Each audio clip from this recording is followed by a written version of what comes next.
All right, a very good afternoon. Welcome to Agafiire Weekly. And my name is Elijah Kelvin Murungi.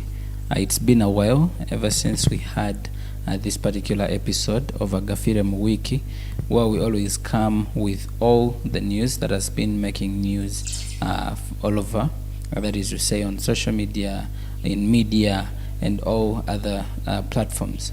So now today is a Friday, and we're going to be entering the weekend, and some of you, we already know that you've already entered the weekend, and are you enjoying in your different areas. So now my name is Elijah Kelvin Murungi, and today I've hosted this particular episode with gentlemen, just like we work here at Elkem Media Services. I'm going to start with you, my extreme left, where there is Moses Andama, the sports messiah, the great member of parliament to be, Salongo, etc. Moses, you're welcome on the show. Thank you. Our viewers of Elkem TV, welcome you for today's edition. That's Agafiire Week, as we shall be updating you on what has transpired around the globe, around Uganda. Whoever is following us, what you have to do is just stay glued on Elkem as your number one TV station.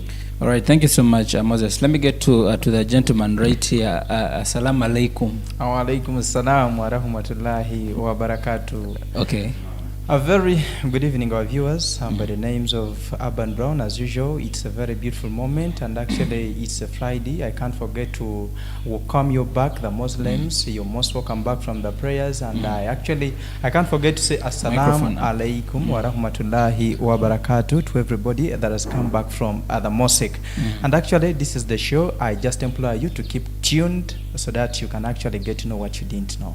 Right. All right, thank you so much. Wa alaikum salam wa rahmatullahi wa barakatuh. Today I'm going to be getting to learn a lot of things here. Moses, you should have told us praise God, but unfortunately we didn't hear the praise God bit of it. But he has represented us. Okay, inna illallah. All right, our viewers that are watching us live on Elkem TV, this is Agafiire Weekly, where we always have a roundup of the things that have been making rounds in the media arena, or the things that have been making news from around Uganda, outside Uganda, but also most importantly in our community.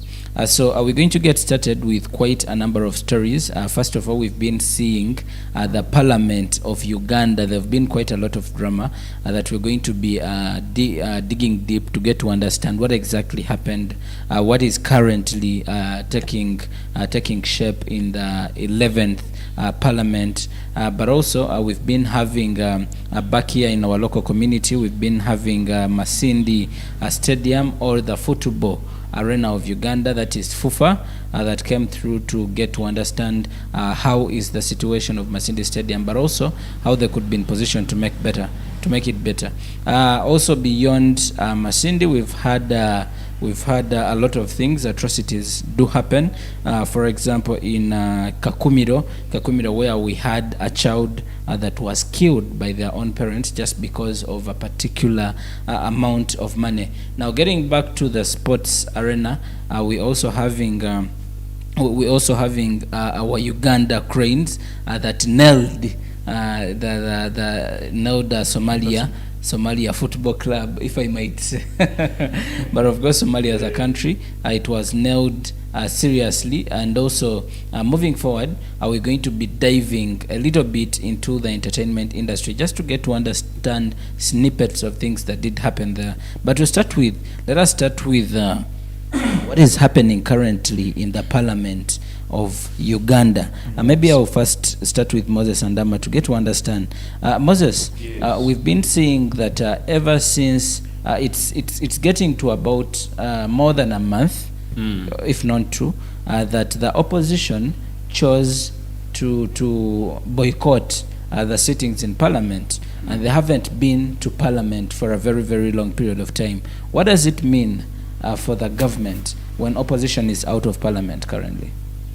Thank you very much. Actually, the issue of oppositions, Ugandan oppositions boycotting parliamentary sittings for all that long, I think they can't be smoke without fire. Okay. There is a reason behind, and those oppositions, seriously, they need their issue to be addressed, and the person who is supposed to do that is none other than the speaker, maybe also that is her boss, that's the president, his excellence, in case he has to. So the oppositions, for them, they have been, they claim, they have been actually been pushed On the wall. on the wall for several times whenever it comes to issues of parliament related to constitutional laws and also some articles where you find that the majority, those are NRM guys, when it comes over issues of maybe ruling, and they are always the majority. Okay. So for them as the opposition, the oppressed, and the speaker thinks wise that maybe they should go with the majority and leave them as opposition. And then resulting that amount to them boycotting. And the saga has been ongoing at the beginning. Those NRM who are there, the majority, and also the speaker thought it was a joke for the first sitting. Now the second, also the same. Okay, Now that thing has brought in. Okay. Now Moses, in particular, maybe just to be more specific, we need to understand that the opposition claims that they are missing a certain number of Ugandans. Yes. Yeah, a certain number of Ugandans, and they claim those particular Ugandans are in the prisons Yes. of Uganda. Yes. But the issue is they cannot be in position to provide or to get to give us those people. You understand? Yes. So we need to get to understand what exactly is happening. What can we be in position to do? While the opposition says we are demanding for these Ugandans, and Parliament says yes, we know about those Ugandans, but they are not doing anything about it, more especially when it gets to the ruling government. Yes. Thank you. You know, the issues related to the Ugandans, the oppositions are demanding for. This is not the first time. Even last year, the same issue happened, where some opposition claimed that during the campaigns, during the general elections, they had relatives, they had some even leaders who got lost and who disappeared, and they were like, that is a serious issue. Through His Excellency Yoweri Kaguta Museveni, they asked, really they need their people. But the spokesperson for the government of Opondo came out and spoke openly, saying, no, those people are there, and the number of the people opposition claim to have not been within is not exactly. Some of those things, they're just exaggerating, but some people whom they claim were lost were produced. And still, opposition thinks, no, that one is not the exact number of people who are given, which has actually reached up to this level, even up to yesterday, to the extent the Speaker of Parliament came out and said, if you oppositions, you still insist and absent yourself from attending the sittings, then she, using her powers, is going to quote the article and the Constitution of Uganda to dismiss them. Opposition leader says, on which rule shall or is Speaker basing to dismiss them? Because it was Constitution of Uganda that can even allow oppositions to boycott and even decide on what to do. So whatever Speaker is saying is irrelevant, as well as they will not go with her ruling, and what they are doing is illegal, and they will continue boycotting if they don't listen to what they exactly want. Okay, all right. Thank you so much, Moses. Our viewers that are watching us live on Elkem TV, thank you so much for keeping it live on Elkem TV. Of course, this is Agafiire Wiki, and right about now we are looking at the absenteeism of the members of parliament in the parliamentary sittings in a claim that they need to have accountability of the Ugandans that are lost, but also government should be in position to produce those particular people that claim are in those prisons, and yet they do check while they're not there. Let me get to Urban Brown. Okay. Yes. So Urban Brown, the Speaker of Parliament, coming out to say that she is going to be suspending, not just suspending, but sending away the member of Parliament the members of Parliament that fail to turn up, that claim they're absenting themselves because of this particular thing that is on the floor of Parliament. What do we make of that? Anyway, according to my view and actually an opinion towards that issue, the Speaker is actually not right, because it is illegal, it is allowed for oppositions to actually boycott or strike in case there is any uncertainty or when they are not satisfied of any issue in Parliament. But still at the same point, I can say that the oppositions, much as the striking, there is no any kind of positivity that is there or a fair outcome that will be there, if although they strike, because you can't tell me that you're missing out of Parliament and you attend committees. If you attend the committee, meaning you're doing work. You're doing work at the same time, and I'm so sure that these people get their money much as they're striking. So when you attend committee, still it will not stop Parliament work to do what? To continue. The only thing you'll be doing, you will be actually hesitating or not being present in Parliament. But still, Parliament work will still do what? Continue. Maybe if they wanted to boycott or strike, what they would do is that they would even stop going in committees. Okay. Yes. Otherwise, there is no way it's actually going to stop Parliament from whatever thing that they want to put across. Parliament will still operate much as they are not in place. All right. Thank you so much, Urban Brown. Our viewers that are watching us live on Elkem TV, this is Agafiire Weekly. But first, we're going to be going into a very, very short commercial break. And when we return, we're going to get started with our local content just from here, from Bunyoro, and then we shall proceed with other updates that have been making headlines in the media arena. We return in a minute.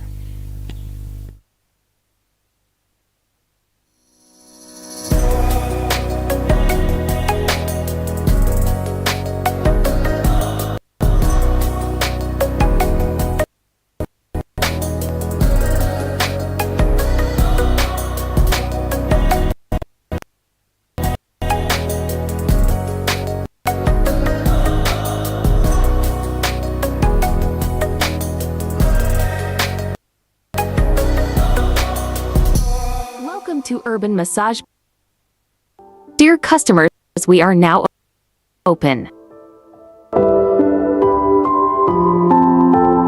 Massage is the practice of kneading or manipulating a person's muscles and other soft tissue in order to improve their well-being or health. It is a form of manual therapy that includes holding, moving, and applying pressure to the muscles, tendons, ligaments, and fascia. And at Urban Massage Parlor we do this at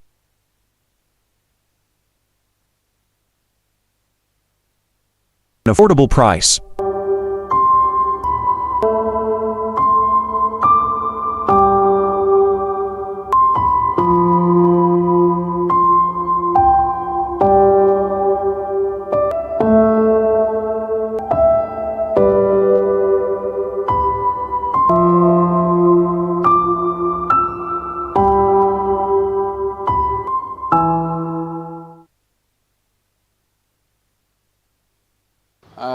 Wapendwa wasikilizaji,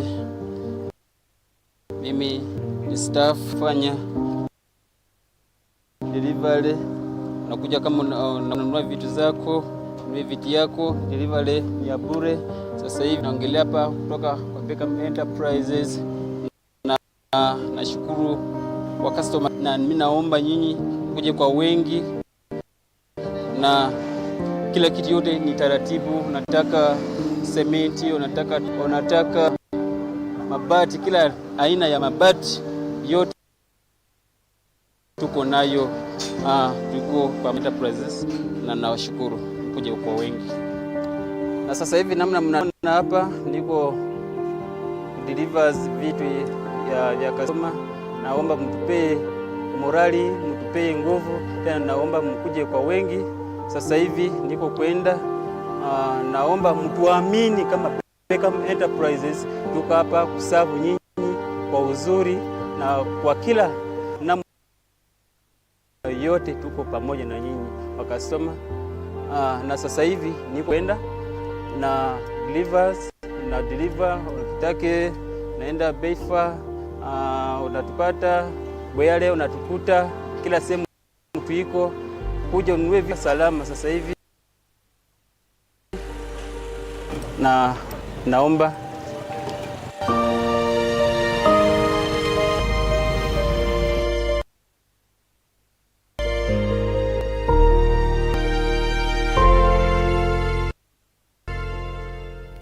All right, welcome back from that short commercial break. Now, this show is proudly sponsored by Kabalega Resorts, and we are saying you can reach out to them for accommodation, conference facilities, the bar and restaurant services.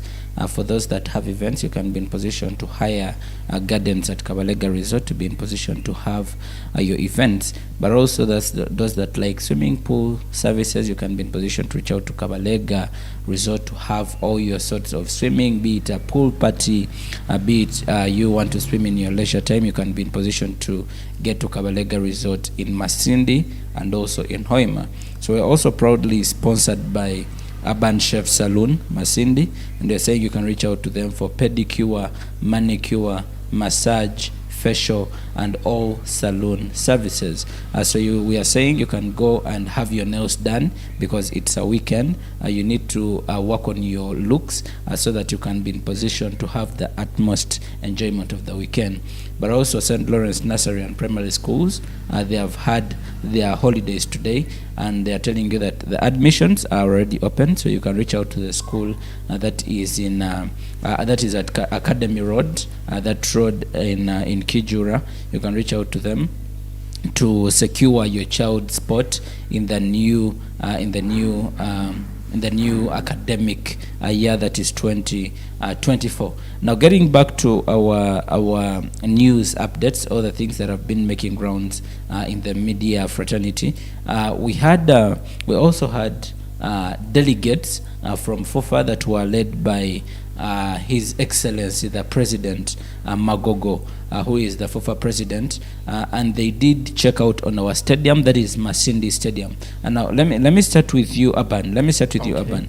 Now, we're looking forward to having the African Cup of Nations, that is AFCON, in 2027. Yes. And the fact that Uganda is going to be hosting some of the games, it is a very, very big win for us. Now, what does it mean for Bunyoro also being in position to host some of these games? It is actually of a pleasure. It is a beatitude, and it's a chance that His Excellency Yoweri Kaguta Museveni, the President of the Republic of Uganda, gave this opportunity to the people of Bunyoro. It's an opportunity. I call it an opportunity because Bunyoro, Uganda is large, but it was Bunyoro that was chosen. Okay. In other words, as Bunyoro, there are a number of opportunities. There are a number of things that actually will turn up. That's in year 2027. Okay. So actually, yeah, the business will be promoted in Kokos because when this chance comes in, you see they came and visited. The pitch was okay. They said as Masindi, it will be a training ground, and then in Hoima, it will be where most of the matches will be actually hosted. So in other words, my call to the people of Masindi or Uganda at large would be that when an opportunity like this comes on ground, we actually expect a number of things that are going to be happening. That may be actually good and bad. We won't say that it's only a beatitude, but there may be also dangers that may result. So as we actually welcoming the opportunity, we should also take care of ourselves, of our businesses and whatever. But it's of a chance that people will have chances to sell. Actually, Bunyoro and Masindi will be is now going on the world globe. People will know what is Masindi, what is Bunyoro. So actually, not only knowing Bunyoro on the issue of fuel or Kabalega, but having hosting, actually we receive a number of people like Muhammad Salah that has never come to Bunyoro. So actually it's a pleasure for the people of Bunyoro, and actually I encourage them in case 2027 comes across, they should They're engage prepared. and be prepared as well, so that businesses should move, they sell their properties and whatever, so that it doesn't go for free. We gain also as people of Bunyoro. Yeah. Yes. All right. Thank you so much, Aban Brown. Now, Yes. Speaking of sport tourism, because you realize that one of the things that is selling so much currently is the sport tourism. True. Now, when we had the World Cup in Qatar, people got into the Arab Emirates, United Arab Emirates, and they got to explore quite a lot of things, how those people are in position to manage the weather, how they're in position to manage business, how they're in position to execute technology, but also greening their own desert. Because you realize those people are in a very big desert, but you find that at least they are trying so hard to green it.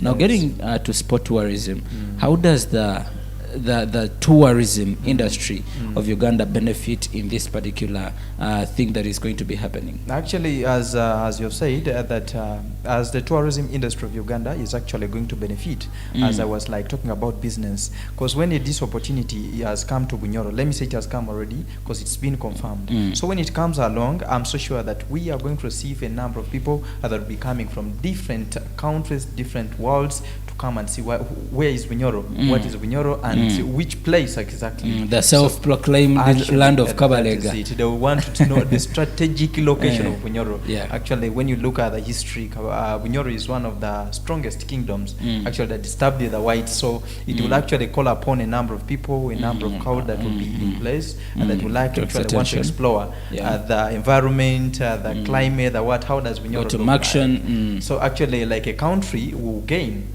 Because when these people come, they will have to sleep, they will have to eat, they will have to everything.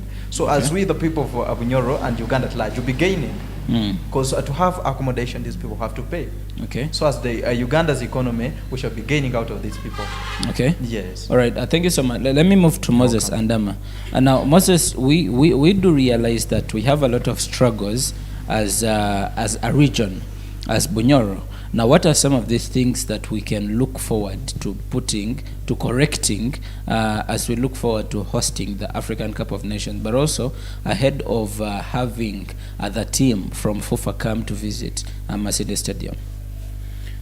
Thank you very much, Elijah. I think there are certain activities that when they come in a certain area, I think it can be an achievement in that specific area. So AFCON has never been in Uganda, and we pray that it should happen in 2027 because we cannot predict whether it will be postponed or not. There are things that can happen, like COVID-19 came, it disturbed everything almost the worldwide. That's right. So we pray that it happens. So Bunyoro, truly, we didn't have really, there are certain things that need to be corrected. Like if we were talking about the delegates who came from FUFA last week here, as they came to tour Masindi Stadium, commonly known as also St. George Stadium.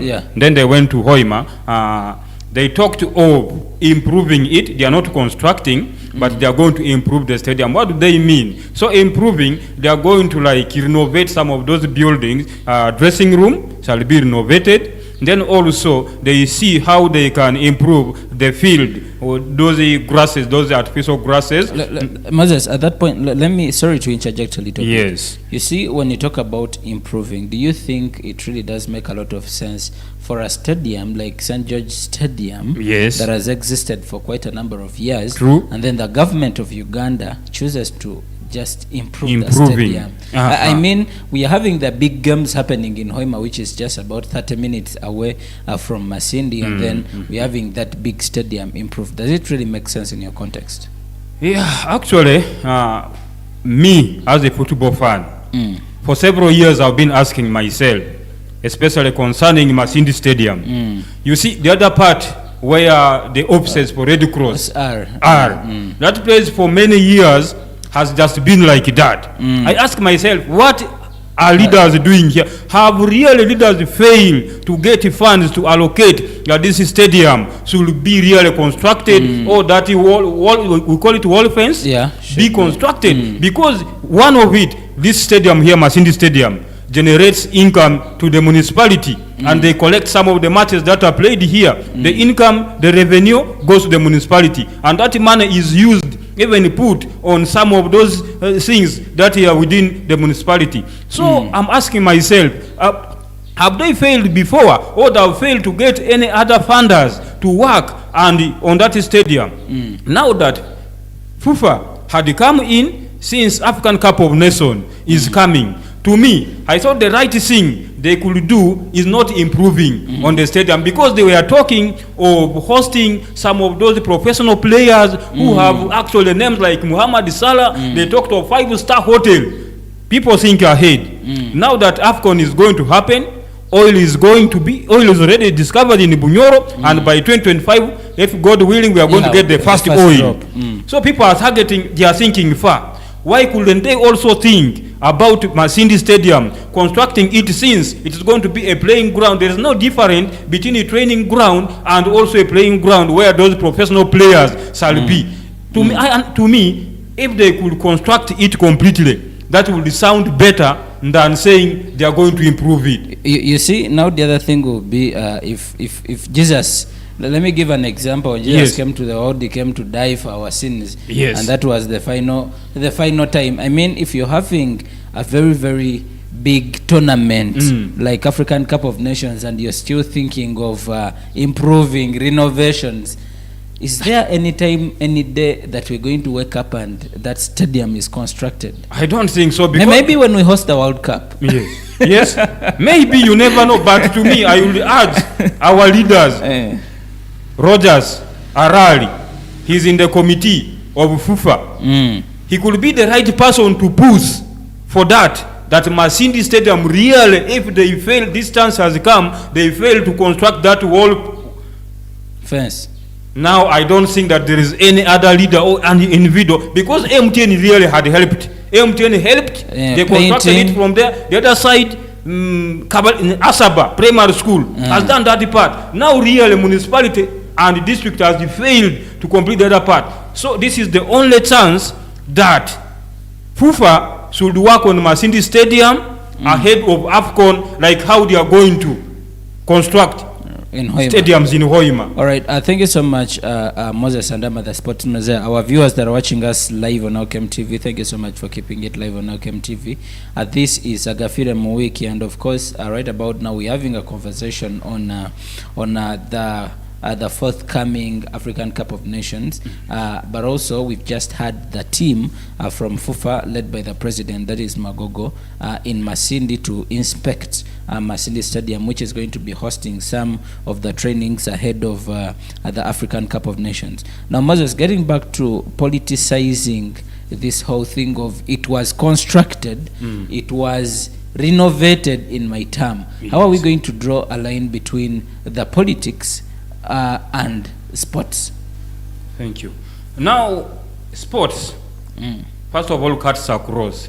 Okay. Even if you're a politician, you're not a politician. I mean, we have leaders that are here currently, and they would actually want to attribute that success on themselves. Yes, true. Now, this is where they will come and see openly that who is behind this. And because the committee that came to survey and see the stadium were led by FUFA President Magogo. Even in his speech, I think he also had, because when you have been in a place for some time, you still also have heart, and you remember, you reflect back to those memories, how you were living and what were really some of the challenges you encountered when you were still there. Magogo, as he was talking there, he said, Masindi Stadium is one of the stadiums I played on when I was still here. You can imagine. Then also the Minister for Sports himself said he was in Masindi for 6 years as he was studying at Masindi Army Senior Secondary School. Army boarding, that's the primary. He studied here for 6 years, so he's a child at home, and also Magogo is here. So them talking in that way, I think also they are all politicians. Magogo is a politician, the minister is a politician. So I don't know, they are talking, they are thinking in the other perspective of saying that they have lobbed because they have been here in Masindi. They talk like that. He was here for 6 years. Margot said also. So to their own understanding, So it's more of giving back. of giving back. But I ask myself, if it was not that AFCON was going to be there in 2026, could they come with that idea that we are one time here in Masindi, or I played on that pitch, and maybe let's do this and this and this. So you talk to politics, it is true. I think some people will come out open and say, you know what, I lobbied for this. Mayor, Masindi Municipality, was also part of those who actually got opportunity to talk about the stadium. But with him, he was like, fine, as the municipality leaders, they are going to welcome the initiative of those authorities who are coming to work on it. Because for them, truly, there are certain areas where they have failed. But they will be very grateful if they do some kind of improvement, and they don't think that it is the politics. Because they talked, mostly they were basing on the president actually lobbying for AFCON, pushing for it to come and happen in Uganda for first of its kind. So they were appreciating the president. I think generally politics is also put there. Politics is put there, but there is no any individual person who should come and deceive people outside there that him or her is the specifically the one who has actually lobbied and brought for renovation of Masindi Stadium. I don't think that money is coming from FUFA, and also FIFA puts in much money for such improvements. But to my own opinion, for me, I will prefer it being constructed than renovating. All right, thank you so much, Moses Andama. Our viewers that are watching us live on OKM TV, thank you so much for keeping it live on OKM TV. Now, on the issue of Masindi Stadium, someone is saying that is progressive media. Nice program, guys.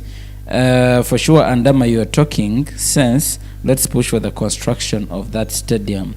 And also says, if we failed this chance, then I don't expect any other opportunity as Masindi. Thank you so much for that feedback. Now, our viewers, you can be in position to tell us what is your perspective according to the conversation that we're having today on Agafiire Wiki. So, Moses, now moving forward, let me get a little bit to Urban Brown. We've had one of the biggest challenges to do with the roads. Yes. And when you look at currently both Kafus, Yes. the Kafu in Hoima, Yes. the Kafu in Masindi, Yes. the rivers are taking shape That is in very the true. road. It's They are choosing to be the big dogs here on transport because I don't know, but lack of a better word, what is wrong with our roads? Because if you look at let's say the Kafu Road of Masindi, I guess it is one of the oldest roads this country has ever realized. Yes. Yeah, but when you get at when they look at making the renovations here and there, it is just a little bit of pampering the roads. What should government do in regard to what is taking shape on these roads? And actually, as me and my opinion towards that issue is that as government, they have to come on board. There is too much corruption when it comes to constructing roads. In that when they give these investors money, you find that they expect the best out of them. But when in the process, there are a number of people that actually come in for initiating corruption, other kind of things. Now, what I can tell you that a Kaf Road, it's a substandard road. It's not actually in a normal standard that one can compliment and say this is the road. You find like maybe the government, they may sit on board and say that we have agreed for like 3 phases, 3 layers of actually the concrete. But instead, or in the process, you find that when money come into the investors, the number of people, these people that actually touch to Unrand or whatever, the road constructors, you find that instead they do a reverse or an opposite from what they expected to be doing. So there is a lot of corruption in that. Even today, if government came out and paid money to actually, you've seen what the Chinese have been doing, but there is also corruption. This is what I can tell you, that we would be expecting more better roads than the ones that have been constructed. In that today, if you're to move around, actually I've been in places like Kiema, there have been in places of Bulisa whereby you find that these roads are substandard. People die each and every day on those roads. In that what we expected to be done is not what is done. Maybe let's look at the expectations. When you speak of what is expected to be done, how should those roads be looking like in your recommendation to the stakeholders or the people that are responsible for these roads? All I can say, or my take to government, is that there should be supreme supervision for these constructors when they are doing their work. Because actually, there too much money that is put in for this constructor to construct these roads, but actually it doesn't make sense for them to come on, take the money, and then construct things that are not on what on standard. So this is the right time that actually have to urge the people or the authority to come on board. They should do supreme supervision to ensure that these roads are not substandard. They have done the actual thing that we expect from them. Okay. All right. Thank you so much, Aban Brown. Let me get to Moses. Now, Moses, the roads, they construct the road today, and then 3 weeks later, it has potholes. Then a month later, the road is actually not there. We don't know where it has gone. Then before you know it, the floods are actually taking the road away. Now, who is responsible for all this mess? Thank you, Mr. Elijah, for that question. Actually, when it comes now to issues concerning road, I think it is now a general cry. And I think right now, and ahead, the Office of Minister for Disaster Preparedness will really reorganize itself and allocate much fund, because a real disaster has come. Now it is across. I've been watching news on UBC. Even that thing is hindering Operation Suja. In South Sudan, I saw UPDF guys pushing their vehicle. And now in such incidents, if now rebels come in, they are pushing vehicle, the roads are in bad shape, but Uganda government is constructing road in Congo. They are for the Operation Suja, chasing the rebels away. Here in Uganda, the station is the worst. I was in Kafu on Tuesday. It was overwhelming.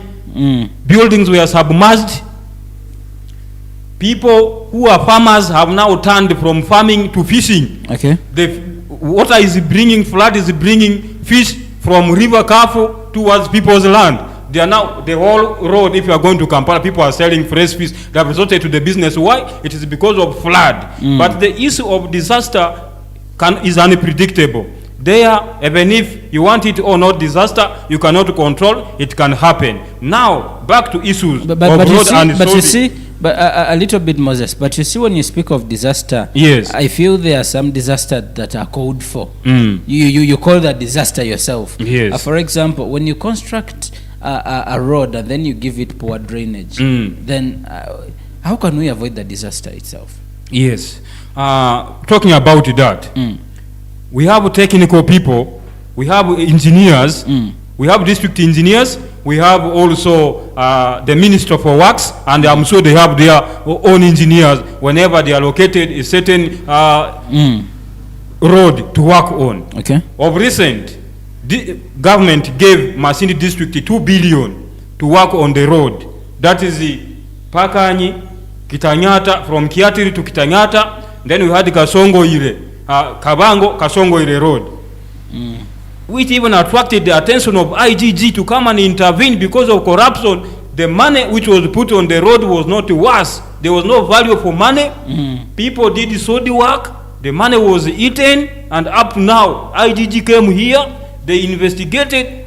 What is worse with those things of investigation is, even if the police, even if the Inspector General of Government, investigations don't end. And they don't always come openly and tell you, those are the specific people behind the corruption, especially in the district. I don't know what's wrong with local government. We actually never get to get the report. We don't get the report. Up now they say, we are working, soon we shall give. The report has never come. IGT came here. Some people were actually attributed that, but they ate the money. You see the road they work, now that the rain comes, they started blaming government has not allocated the fund. But our leaders here, engineers, they may give you a road to construct like maybe this range by this, but they work on that one and reduce it to the level where they think they can squeeze money and get where to eat. So those are some of the things that are making our roads to become impassable in times when such a disasters come. For me, my advice is that government has a section category of people whom they always, like committees, they come and supervise and monitor those roads. But those people who normally monitor, like at the district level, they complain of facilitation. Okay. That for them to go to supervise and monitor people who are doing those works is always, they are supposed to be given money through the office of COW. But at times they are denied, they are not given money. They only go and do monitoring when the work is done. Okay. So when the work is done, it is always very hard for those engineers or people who are working on the roads to be corrected, because you cannot go and correct something that has already been done. So Okay. for me, I will say that the government should put much money through respective organs, like at district level, COW should be allocated much fund, and they should intensify work on people who are supervising and monitoring. And those people should be monitored right from day one up to the time when they finish. And they should actually sign, and the money which is allocated should also be seen. That will be good for accountability, or else if they don't do that, so the work will always continue, corruption will continue, and we shall keep on suffering. Okay. So government has work to do, especially with the supervisory section. All right. Thank you so much, Moses Andama, the West Nile ambassador, and also the sports messiah. And now let me get to Urban Brown, still on the issue of the roads. Yes. You see, currently the budget was released for roads in Kampala, and Yes. it is quite very interesting how the government thinks about working on the roads during the festive season. Yes. I don't know what is the technology, or what is the interest behind working on the roads in during the festive season. Now, a lot of people say that affects working on the roads during that season. Yes. Actually affects their operation, but also working on the roads during working hours. Again, now that is the very, very biggest effect. Yes. Now, most of the people would say they were advocating that people should be in the UNRA, or the people that are in charge on working on the roads should be in position to work on those roads in the night, because in all the developed countries you'll find that most of the roads, or most of the works are done during the night when people are actually done with doing business. Now, how is it different from Uganda for it that it looks at constructing during the day? Is there any hidden agenda in your opinion? It is very true that there is a hidden agenda. I have to be very straight. There is a hidden agenda. And what is the agenda? Basing on what my colleague has been talking about, all what I can say is there is, all the systems are dead. Okay. There is no a working system. And there is no any kind of, actually, if maybe, no, I didn't want to go this side, but actually what I can say that is, you know, when people are given too much liberty, this is what actually comes about. Okay. You find that people are these government officials have been given liberty. Like they are not supervised. The supervisors that are supposed to supervise them are also corrupt. I think that is one of the reasons as to why a lot of people like government jobs. It is true, it is true. Everything is corrupt. There is nobody that you say that go and supervise one, so when he's not corrupt, you reach there, they also give him money, they give him corruption. Maybe Ugandans are poor, and at that point when they get to share on the national cake, they want to exploit. It is true that the Ugandans are very poor, they are poor, it is true, but when it comes to public services, actually it's not of... I would not recommend it or support it that you chew our funds because that you're poor. There are some people that are poorer than the people that are working in government. These people have, they are given whatever. They are paid, they're given transport, Allowances. they are facilitated, everything. So there are people that are living in a very harsh condition. So when you come along and say that, what and what and what, it actually doesn't work out. If they are facilitated, actually they have to do the needful. This is what I can say. They have to do the needful. In that, constructing the roads at night, I recommend it. Only that these people, since they are corrupted, they see it like something that is going to look so expensive. But Ugandans have money. Instead of using this money correctly, what they do is chewing the money. At the end of the day, they say it is impossible. But there is nothing that is impossible, because these people are given money. I think that this is the right time that government should come out and actually look serious on this matter, whereby you find in other countries roads are constructed at night. Countries like Kenya. Yes. We've Just been our witnessing- neighbors here. Our neighbors here in Kenya, they construct their roads at night. What fails to happen in Uganda? What is so different from the roads From here? the roads here, from the ones of Kenya? only that the systems are rotten. This is what I can say. Ugandan systems are rotten. In that they don't do what we expect out of them. Okay. They do the opposite. They do the opposite. That All is right. it. Thank you so much, Aban Brown. Let me get to Moses. Now, Moses, conclusively on the issue of the roads, because it has been alarming so much in media. So you find that, just like Aban Brown was saying, that you find that just our neighbors here are doing all those things in the night. I mean, what is so different that Uganda cannot copy from just the neighbors? But what do you make? What is your perception on when they say that there are certain layers that cannot be done in the night, and because of the expansion and whatever, there is the physics and mathematics somewhere? That is what their excuse looks like. What do you make of that? Okay, thank you. You know, those things, some are a bit technical. One of my one of my colleague, a friend actually who is an engineer, was sharing with me something. He actually is he did civil engineering in these buildings. He told me when they used to work with those Chinese. So Chinese, they had their ways on how they work. For them, they come and work at night. They don't want them to adopt their way of working skill, where they can mix certain things, where they are doing this and this. So they don't want that thing to be followed by them. So in most times, those guys could be working at night when for them they are resting. So they start their work. And then also, maybe in the other perspective, they may not want you to adopt or know their skills of doing things. But of course, we do learn. And if you have gone and studied your profession in a certain way, even if it is night or daytime, you have to do that thing the way it is.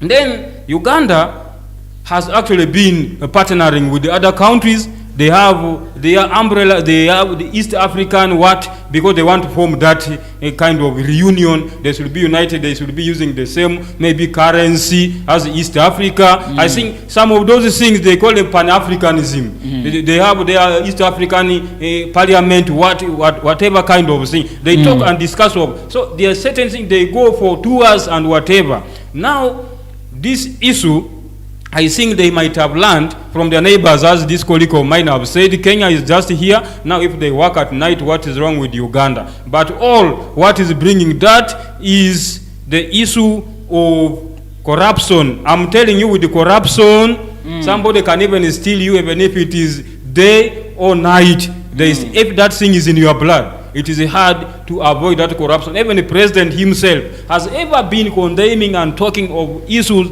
of corruption. I was one time there at the police when the assistant IGP came here to pass out those refresher police officers. The man said, but you police, why is it that all the time we are the organ that is put on the front line? We appear on TVs, on the papers, on the front line over corruption. Who has bewitched us? Why could we always really put in good image for us, protect our image as the police force? We are always ranked number 1 in corruption. What are we cast? Those things can be done. It starts from you, mindset, and also loving your country, being patriot.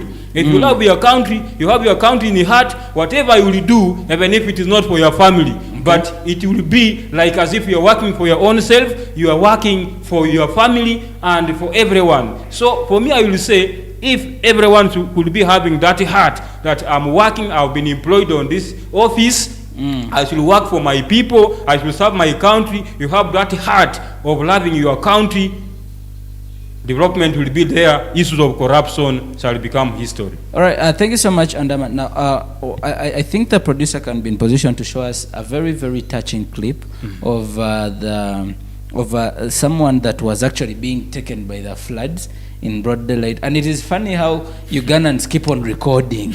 And that thing is very important. Yes, there is always that person who is recording. I wonder recording and trying to show that, hey, this is happening, this is etc, and then you wonder, why can't they be in position to help these people? I think our viewers, you are going to be in position to see that particular clip while the floods were taking a certain time.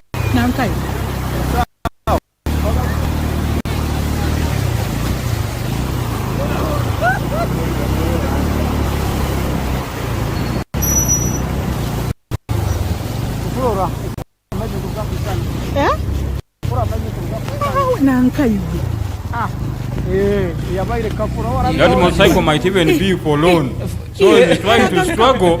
What it will is I possible want to border explain? banja. What Yes, will you tell? border People ban. may not understand that the floods. Why did you use that route? Yes. Where the floods were. So it is very, very absurd. We guess government should be in position to do something. Our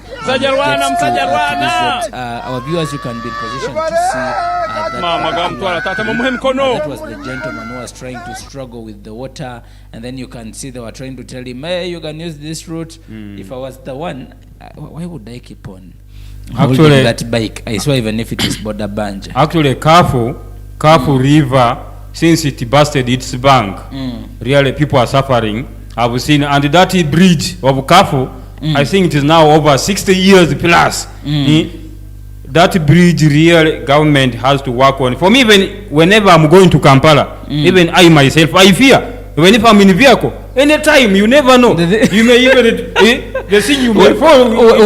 When you pass by Kafu, that is when you get some peace. You feel that as if you are going down. So really, government has to come in before it becomes the problem, and we lose really good citizens ahead. These bridges have overstayed. Even Karuma is very narrow. If you are the last time we had an accident at Karuma, this heavy truck that ended up entering into the hole, you know. So that bridge is very narrow. You see, what is very unfortunate is that government priorities sometimes are quite misplaced. Because honestly, if you're having tourists who are using that road of northern Uganda, you have tourists that are going to Makshon Falls National Park. Yes. Domestic tourism is one of the things that are contributing a lot of money to the economy of the country, to the budget itself, facilitating the budget. But then even it is something that is taken for granted. I mean, we need to have these roads to see that at the end of the day we promote tourism. We are in position to save a lot of lives for the Ugandans. All right, our viewers that are watching us live on Elkem TV, thank you so much for keeping it live on Elkem TV. Now, we're going to go again for a very short commercial break, and when we return, we're going to look at the Chabazinga wedding. Moses, we don't know when you're marrying, but I guess you should be in position to do that. Yes. But anyway, let's go for a short commercial break. Agafiire Wiki returns in a minute.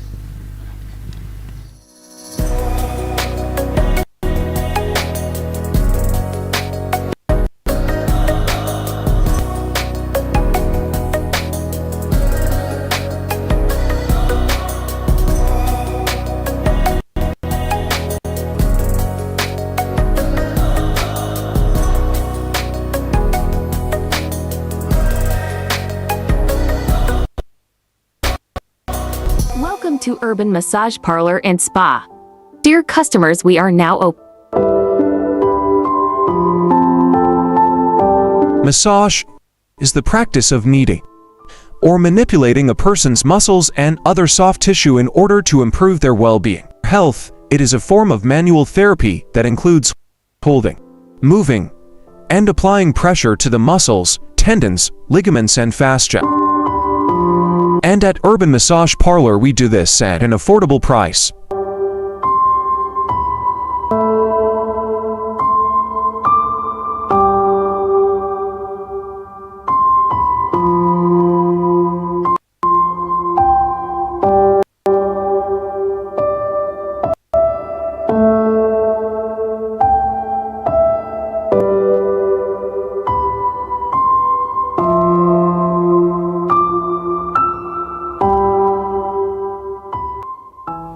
All right, welcome back from that commercial break. My name is Elijah Kelvin Murungi. I'm with Urban Brown and Andama Moses, a sports measure. Now, we've been speaking of the roads in Uganda. We guess at least when the government or anyone that is to do with the roads gets to see or to watch this, they can be in position to take some of the cries of the people of Uganda, but also most importantly to get to start having the spirit of Ugandans. You know, when you're Ugandan and then you start acting like you know kadamas. These kadamas who go abroad to I don't know how they call that thing, okube cheyo. We have leaders who are kukuba cheyo in their own country. So I don't know what we're going to be doing about that, but leaders, you need to style up and be in position to do things that are really expected of you. Now, getting to the Chabazinga wedding, Moses, We've had this happen last Saturday, and we saw that a lot of organizations, corporate businesses, government, media was very, very much interested in the wedding of the Chabazinga. And now, what is your take when it gets to these royal matrimonies, royal marriages in Uganda? I think this is the first of a kind that has happened in this Century. Yes, in this century, in Uganda in particular, Yes. Because when you look at the Kabaka of Buganda, they married in those years, Long long time. colonial time. Yes, during colonial times. And then when this one is happening in our century, the 21st century, there is a lot that was exhibited. But first of all, what are some of the things that turned out to be very good for you in the royal wedding? Thank you, very much. These issues of royal wedding, I think it depends, and also there are very many things that people come to learn, and such events or such functions are actually rare, and also to organize them in such a way, there's much of money that is put in. So some young people like us who have never seen, I think it is also one of the things that can encourage you, maybe motivate you that in the future also, if I am to get something, why can't I also organize myself that I should also be wedding or marrying in such a way? So young people have also learned more in the ways of dress code, what is supposed to do, cultural kind of things, how people perform, how things, giving respect to the elder. So people have learned different things, and also this traditional kind of marriages, or like royal, it is supposed to be non-partisan. That's why even of recent you saw it was a bit, they are trying to politicize it, where even people like Balaam, he came out speaking, condemning Kyagulanyi, and Kyagulanyi came out that his excellence is trying to stop him from coming to attend that, but the spokesperson for the Basogas, actually for that royal, said, no, for us we are non-partisan, and we invite everyone who comes here. I don't think even Kyagulanyi by himself has ever attended such. That's even first of its kind for him. So he was much willing to go and witness it, that also he will take it and tell it to his grandchildren in the future. So there are very many things that we are learned, but I think ahead there, if we are to embrace and adopt such a thing, definitely marriages, because we have different kind of marriages. Even at the district, they can wed you. Cow is entitled to wed. It will depend on the pocket you have. If you have loose pocket, of course you cannot go for that one. You may go for this. Cow weds you without even budget. They just go and put that you are wedded. Nobody knows. You just wake up on a certain Sunday and for you say we are ready. Yes, you may either go to church where bishop will also. So we have different. So it was first of its kind. Even I myself, I enjoyed it, and it was a good one. Okay. Now before Moses, before you get to leave the microphone. I mean, now when it gets to drawing the line between the politics and the royal wedding, do you think we saw any kind of politics? Forget about this whole thing where Kyagulanyi is trying to be stopped here and there. Politics and culture. How did it manifest in that wedding? Actually, culture is supposed to be an independent entity, but by itself. There should be no anything concerning politics. So nowadays, politics, even if you want it or not, somebody may come for any other thing, but that person will even not fail to talk about the politics. At least he will start by appreciating somebody maybe who has contributed. But that one is already a pass. It is politicized. Even in the church, nowadays people come, everything is mixed. Politics has got at burial, in the morning, so asking for votes. It is very hard to control politics. Politics is even becoming like corruption by itself. All right, now lastly for you, you see Ugandans never cease to joke so much. They will start to demand for your own king, that is Western Uganda, that is Oyo. Yes. Oyo? It's called Oyo? Yes. Fotoro. Oyo. Oyo. Yes, King Oyo. When are you doing this and the other? Me, I think you're talking me specifically. When am I doing it? No, I'm talking of King Oyo of Toro. Yes. You see, he has also not yet. Yeah, Oyo actually. Oyo is one of the youngest kings, if I'm not mistaken, in Africa or even in the entire world. But I think he's seeing it, and this since now this one of Busoga have done it. I'm very sure he has been impressed, and maybe he is planning to organize his also ahead there. I think if Oyo is to organize his, in our generation here, we also see the youth and whatever, it's going to be colorful, and also people will motivate most of us as youth. And maybe you never know, next time when I will become king of West Nile, since we have lost the other one and got another one, I may also get encouraged. All right, maybe let me get to Urban Brown. Maybe it is not just like how the Bunyoro does it, that the grandson, the what will always be in the kingdom. But also big thanks to Bunyoro Kitara Kingdom that graced that particular event. At least we saw a lot of unity during that event. We saw our how do they call her, the lady? The lady from Bunyoro Kitara Kingdom, she was there. Sorry, the name, I skipped the name. The wife, yes, the wife. To the king. Yes, the queen. The queen was there in the royal wedding. We saw Buganda was also represented. We saw at least a lot of people are really represented, and we want to appreciate, most importantly, Bunyoro Kitara Kingdom for taking it very important to be at the royal wedding. Now, getting to you, Urban Brown, you see. In most cases, Uganda is degenerating in terms of culture. You see that today you're going to find it is going to be very rare to be on an event, be it even a wedding, and you find a culture concept. Now, what do we have to do to see that we elevate the culture so that we are in position to exhibit the same culture that we saw on the Chavazinga's wedding, because it was good? Yes, the modern concept was there, but the culture was also embraced. What can we do all over the country to see that our culture is reactivated? Maybe what I can say is that basing on what happened in Busoga, people have seen, and actually it was of encouraging. In case such a kind of events move on, keep happening, there is a way that you can still keep culture on. Because actually when it happened, it was more of culture. And in case the number of events that will happen that way, I expect culture will still be promoted.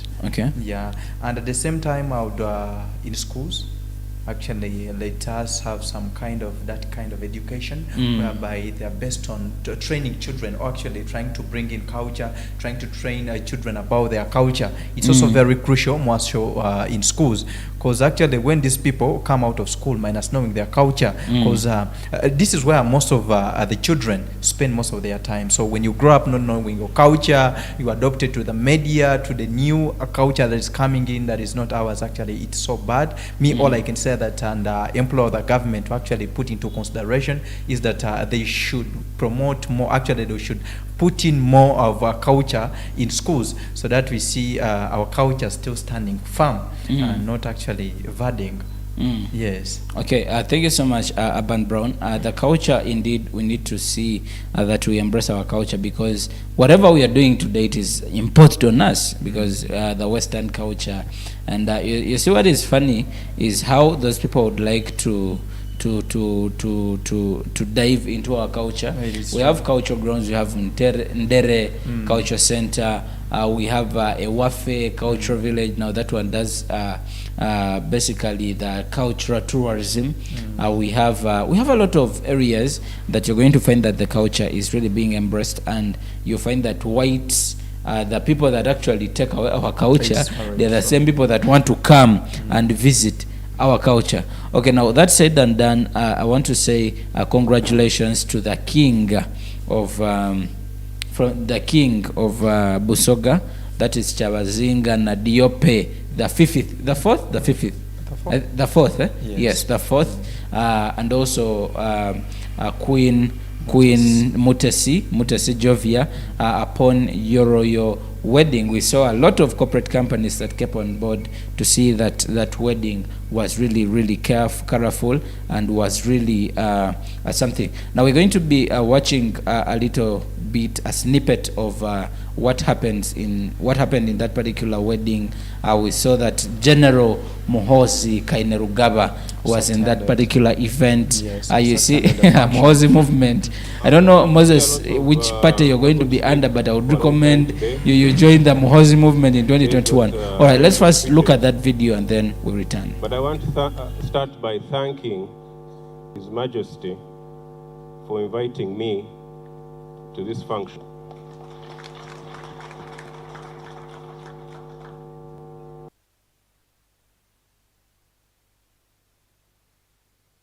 All right, so that was Muhoozi Kainerugaba, the first son. The first son. That was already crowning him president. So he was also in attendance at the royal wedding. He spoke quite a lot. Of course, we saw also our man here from Bunyoro, that is Balaam Atenyi Barugahare. He was also at the royal wedding. He's coordinator for Western, I think Western region, and vice chairperson of something. So that was it for you at the royal wedding. For those that didn't watch it, you can be in position to follow up all these updates on Elkem television. Now, our viewers that are watching us live on Elkem television, our time is fast spent, and we're going to just dive on the second last story. Now, in Bulisa, Yes, please. we've had the government give out mosquito nets. That's true. And when they give out the mosquito nets, people, Yes. instead of sleeping under the mosquito nets with an objective that they should not be in position to die of malaria, for them, they will take it for granted and they will focus on the fish more than their life. They will focus on using the mosquito nets as wedding gowns more than their own lives. So now, getting to Bulisa, maybe let us start with what could be the exact cause of the people misusing these mosquito nets? Maybe what I can say, or maybe add on that, is that when you look at the community of Bulisa strategically, it's actually an interlocustrian place. Actually, they have a lake, so it's not of a surprise if you see these people using the nets for fishing. Actually, that is it. Maybe they never get to do the sensitization. The people never get to know. It is very true. As government, they lack sensitization. But you see, Urban Brown, when I get a mosquito net, honestly, I know it is for sleeping in. Now, the issue is like this. There is where government comes on and gives out mosquito nets. They distribute mosquito nets, minus actually sensitizing, teaching these people the reason why they are giving out mosquito nets, or why they are being given mosquito nets. So if you come along and give me a mosquito net, you've not told me the reason why you're giving me a mosquito net. Then this is the reason why people will actually come out and use them in the way that they feel like they are have to use it. important. Yes. All right, thank you so much, Urban Brown. Let me get to Moses. And now, Moses, year after year, government does spend a lot of monies, millions of monies, in these mosquito nets. But we actually see that the malaria rates in Uganda never cease to increase. What could be the challenge? Should it be that the money is channeled somewhere from what we get in the statistics? Do people get the nets and get to misuse them? Do these nets anyway exist, in your opinion? Of recent, government of Uganda received 27 million nets that they are going to distribute, and they have started distributing. Now, 27 million nets, we have 41 million Ugandans. That is it. We have 41 million Ugandans, and then 27 million nets were procured by the government of Uganda. Now the question is, what about those other balance of people who are left? What are they going to get? Only it is going to cater for 27 million. For me, I will say like this. Now, this is story of Bulisa, where people are using mosquito nets as a gown for wedding. Honestly. Now, if I am really a health worker or a leader in that area, what could I do to such kind of people? Because Bulisa, they are living alongside water sources, and mosquitoes are always there, producing eggs each day and night. So they could, even the demand for net in Bulisa district could be more than other districts. So I'm wondering, is it poverty that has caused those people to actually use mosquito net as a gown? oh, those people were bewitched. Oh, is it because they are just making a comedy? I don't know, I fail to understand that. But all in all, malaria is still killing Ugandans, and the most leading killer disease is malaria. And it cuts across young and old. So, I will urge those people, if you have gotten a chance and you are among the 27 million people who have benefited out of the mosquito nets that government has managed to procure, you thank God and use it, put it in its use, than wasting it, because there are people who also want it but they have failed to get it. All right, thank you so much, Moses Andama. I like the fact that we have statistics showing that about 27 million nets are the ones that are going to be issued out of the 41 million Ugandans. Yes. I think that is a very, very big gap, because what happens to the other 20 million? Yes. Okay, and so because the 41 million is just an approximate of what the population looks like. Now, that is according to the district health educator, Robert Mugabe. He did mention that these mosquito nets are actually being misused by the people of Bulisa. They use them for fishing, they use them for gowns, for and marriage, for building. Okay, honestly, that is really funny. Houses, you find someone is putting it whatever. Others are using them to rear chicken. Yes. I mean, it is quite funny. And then later they will say the government has not supported them.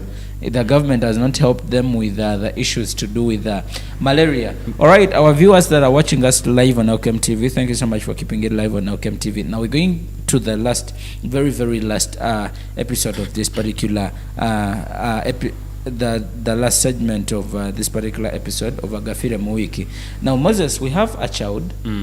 I think maybe sometimes people are quite desperate, or should we say it is because of poverty.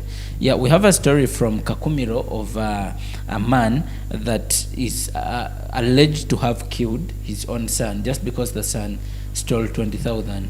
Now, have we had a shift on punishments, on how parents should punish? Is death is killing one of the punishments? Actually, first of all, may the soul of that child rest in peace. And I don't think that if you're a parent really, and you have the heart for your child, that is your own blood, you can come out and make such decisions.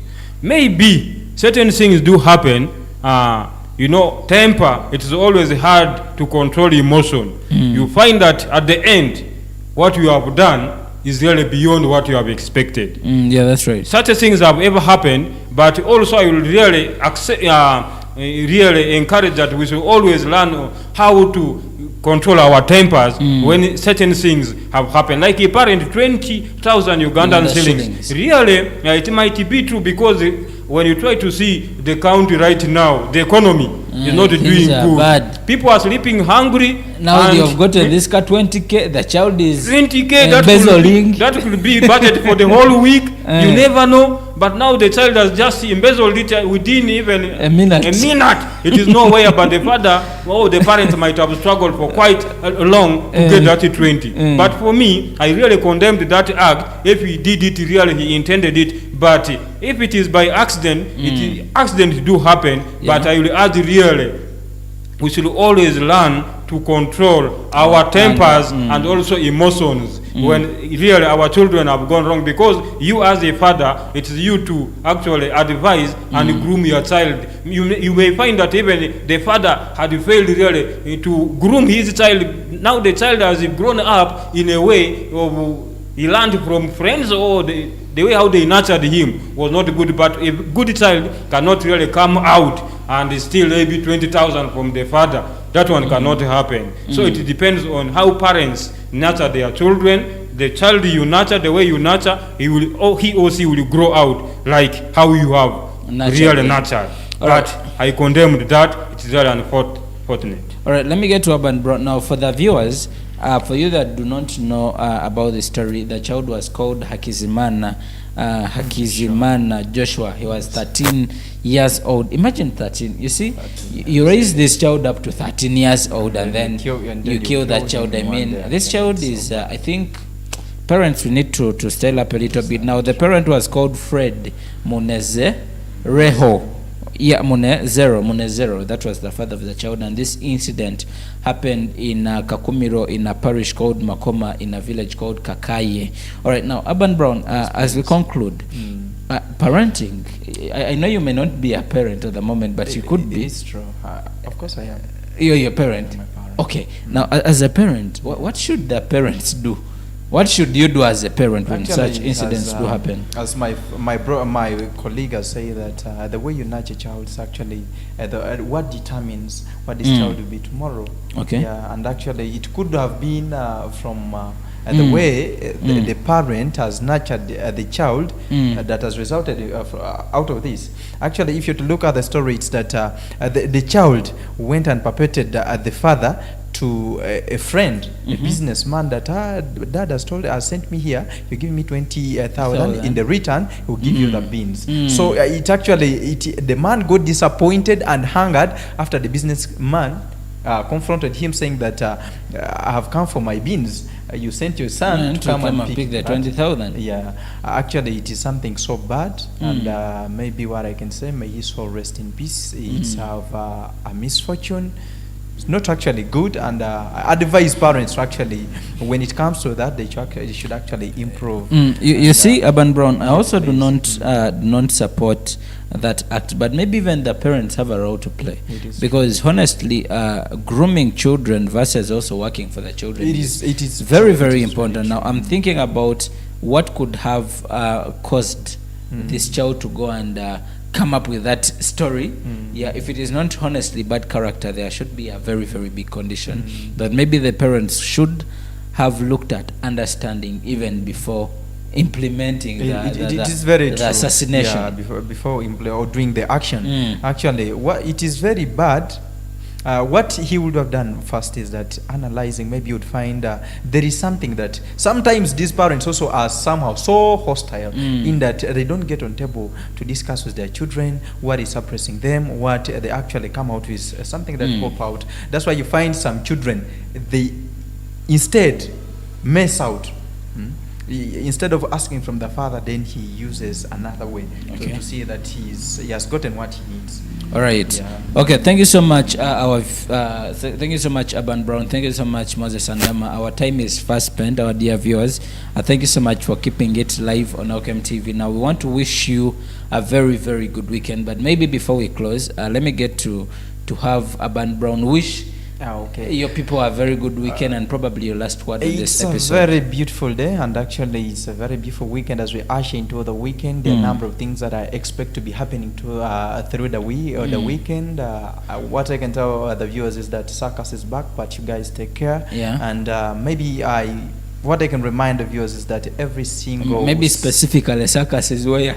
Circus is at the Bomber Grounds in Masindi. Okay. And actually you can pass there, but please take care. And maybe what I can remind you on Welcome TV that every single Sunday that we've gotten a live band on Kabalega Resort. You can come along, we party. It's gonna be crazy this time round, and everything's just clear. Just get your money, come and we have fun. That is it for today. And maybe I can't forget to wish send my greetings and regards to my bestie Kitty Nels, big up on yourself. My mother Karungi Mariam, big up on yourself. My sisters, my brothers, know that you've been watching. Thanks for keeping it Welcome TV, and allow me wish you a very beautiful weekend alongside the viewers. I love you so much. Thanks for loving Welcome TV. All right, thank you so much, Urban Brown. Moses Andama, the sports messiah. Yes, thank Salongo, MP to be. Exactly. I want to appreciate whoever has been following us right from when our program started. That's early in the morning up to now. You are still with us. We appreciate you for actually rendering your time and considering LKM TV as your #1 TV station based here in the Hasso Masini municipality as we conquer Bunyoro, and is looking forward to be international and whatever comes on our way. So we appreciate you. Without you, we can't be there, and we always encourage you to keep on following us on our respective platforms, Facebook, Twitter, YouTube, and for any kind of business, just come to our main offices here within the Hasso Masini municipality. We welcome you, and we appreciate whatever you are doing. We are out of here. God bless you. Meet us again next week if God wishes so. and have a blessed weekend. All right, thank you so much, Moses Andama. Our viewers, thank you so much for keeping it live on Welcome TV. I also want to wish you a very good weekend. Now, just to keep updated, to keep up with our programs, tomorrow we shall be having the worship with us online, that is in the SDA Church at exactly midday up to 2 p.m. But also we shall be having Youth Connect that will be happening at exactly 5 p.m. to 6 p.m.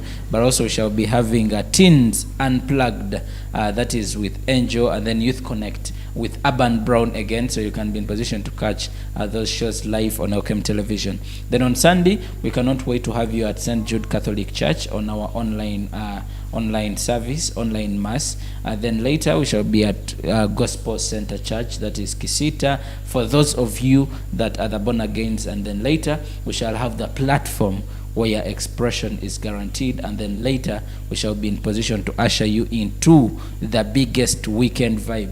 So on Sunday we're going to be having Radio 7 take over Kabalega Resort Hotel here with Zamvadi, and also our MCs, that is Bunny K Alpha and Remy Mother of 5. And then later we shall be having our programs proceed up to next week. For now, want to wish you a very, very good weekend. Have a good evening.